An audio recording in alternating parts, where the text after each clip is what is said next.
Oke, hari ini kita pengen ngebahas yang namanya aplikasi-aplikasi pinjaman uang online legal OJK yang mungkin hari ini sedang kalian gunakan. Mungkin ada di aplikasi Kredit Pintar, Rupiah Cepat, ada kami, ada Pundi, Pinjam Yuk, terus Bantu Saku, Finfus, ada Modal, Uku, terus banyak banget ya aplikasi-aplikasi yang masih berlabel OJK dan hari ini mungkin kalian belum mampu melakukan pembayaran. Dan bagaimana solusinya, Bang? Hari ini gue udah benar-benar panik. Hari ini mereka sudah mengancam untuk mendatangkan debt collector lapangan.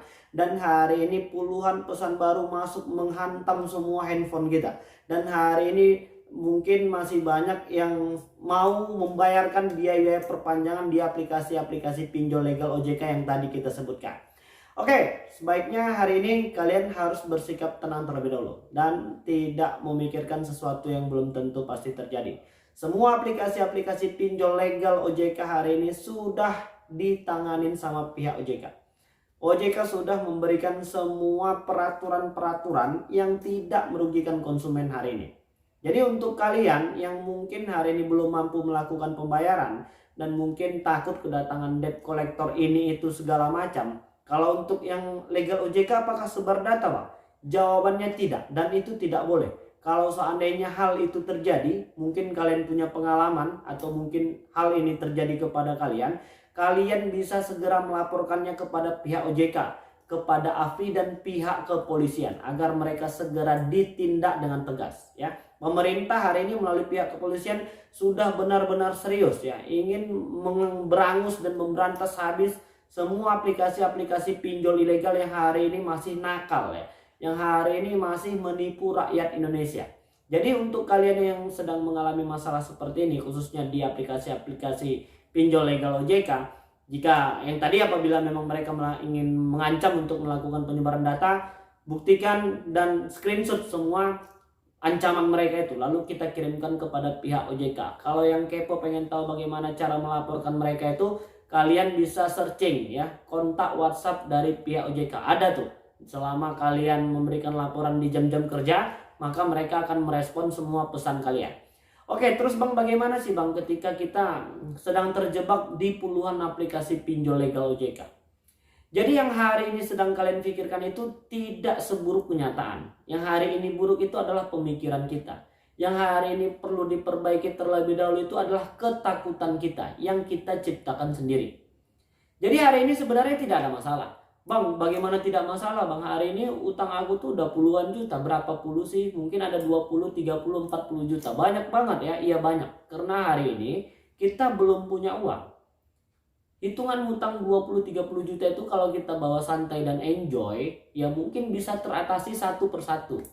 Kenapa seperti itu Bang? Karena pihak OJK sudah mengatakan untuk semua aplikasi-aplikasi pinjol legal OJK itu tidak boleh membebankan biaya denda dan bunga melebihi dari 100% jumlah pinjaman pokok. Jadi satu kata kunci itu bisa memperbaiki psikis kejiwaan kita. Jadi artinya apa di sini? Kalian disuruh untuk memperbaiki diri sendiri terlebih dahulu. Kalian disuruh untuk memperbaiki keuangan pribadi terlebih dahulu. Karena tugasnya udah jelas ya. Aturan dari OJK itu udah jelas ya. Mereka tidak boleh membebankan biaya denda dan bunga itu melebihi dari 100% jumlah pinjaman pokok. Jadi kalau kita pinjam 1 juta Bang, nanti bayarnya berapa? Jadi 2 juta. Dan apakah kita harus bayar semua 2 juta? Nanti bisa dinegosiasikan kepada pihak aplikasi pinjolnya ketika memang kalian sudah punya uang. Hari ini kan kita masih terus mencari jalan-jalan yang salah, jalan keluar yang mungkin sudah pasti menambah beban. Dan itu jangan lagi dilakukan dengan cara gali lubang tutup lubang. Dan apakah aplikasi-aplikasi pinjol legal OJK ini sudah punya debt collector lapangan atau tidak Bang?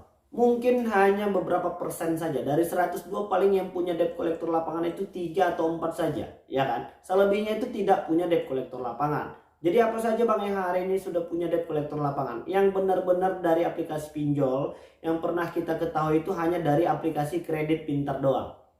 Bagaimana dengan Akulaku, Kredivo, Indodana, dan Home Credit? Mereka tidak masuk ke dalam cabang dari aplikasi pinjol. Mereka masuk ke produk pembiayaan, walaupun di situ ada daftar dan list pinjaman uang. Jadi yang hari ini mungkin sedang berpikir, "Bang, bagaimana Bang? Aku tinggal di Aceh, aku di Riau, aku di Kalimantan, aku di Bali dan lain sebagainya. Apakah mereka punya debt collector lapangan?" Pertanyaan itu sebenarnya tidak perlu lagi kalian tanyakan dan tidak perlu menganggap hal itu sesuatu yang menakutkan. Jadi kalau memang mereka itu mau datang, ya silahkan saja datang dan pintu kita terbuka lebar ketika mereka datang dengan sopan dan santun. Kita wajib kooperatif. Jadi yang hari ini takut datang ke kantor, ya nggak apa-apa, silahkan saja datang ke kantor selama kalian bisa berkomunikasi dengan baik kepada pimpinan dan atasan. Jadi bagaimana Bang dengan aplikasi pinjol yang sudah mengganggu saudara-saudara kita yang lain yang tidak punya urusan dengan kita? Misalnya mereka sudah menelpon kontak-kontak yang ada di handphone kita. Kasih tahu sama orang-orang yang bersangkutan yang hari ini merasa terganggu agar untuk tidak merespon. Atau kalau lagi rajin, ya silahkan saja direspon dan bilang iya udah saya sampaikan udah. Maka mereka tidak akan mengganggu lagi. Jadi kalau masih mengganggu bagaimana Bang? Segera laporkan. Apalagi kepada kontak-kontak yang hari ini tidak kalian cantumkan sebagai salah satu kontak penanggung jawab. Loh, mereka kok bisa Bang mengambil semua kontak-kontak yang ada di handphone kita? Karena kesalahan kita memberikan mereka otorisasi untuk bisa mengakses semua yang ada di handphone kita. Itu kesalahan kita sebenarnya. Mereka itu tidak canggih. Kesalahan kita lah hari ini yang membuat masalah ini semakin menjadi besar.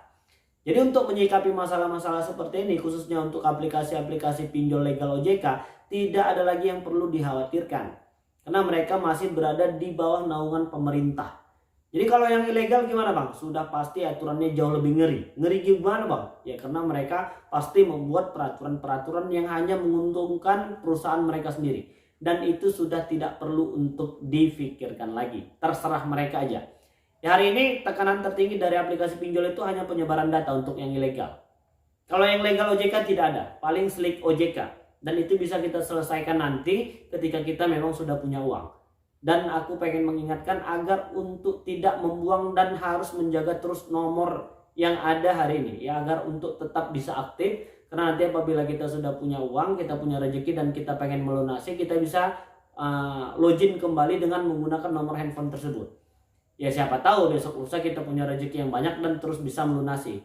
Untuk yang ilegal, ya tekanan tertingginya itu ya cuma satu, sebar data. Dan mereka hanya melakukan hal itu. Dan hari ini kalian tidak perlu lagi merasa malu. Untuk yang sudah disebar data, biasa-biasa aja. Karena orang-orang yang sebelum kalian juga sudah mengalami masalah yang serupa. Dan hari ini mereka bisa jauh lebih baik lagi. Jadi jangan takut malu, ini tuh segala macam. Anggap saja itu sebagai sebuah pengalaman yang menarik lah. Dan apabila ada orang-orang yang mengkonfirmasi tersebut kepada kalian, silahkan saja jawab dengan benar dan jelaskan bahwasannya yang melakukan hal itu adalah aplikasi-aplikasi pinjol ilegal dan gua tertipu dengan mereka. Jadi udah cukup jelas ya, permasalahan tentang aplikasi pinjol ini sebenarnya tidak terlalu ribet. Yang hari ini ribet itu pemikiran kita, karena terus memikirkan sesuatu yang sebenarnya tidak pantas untuk dipikirkan ya.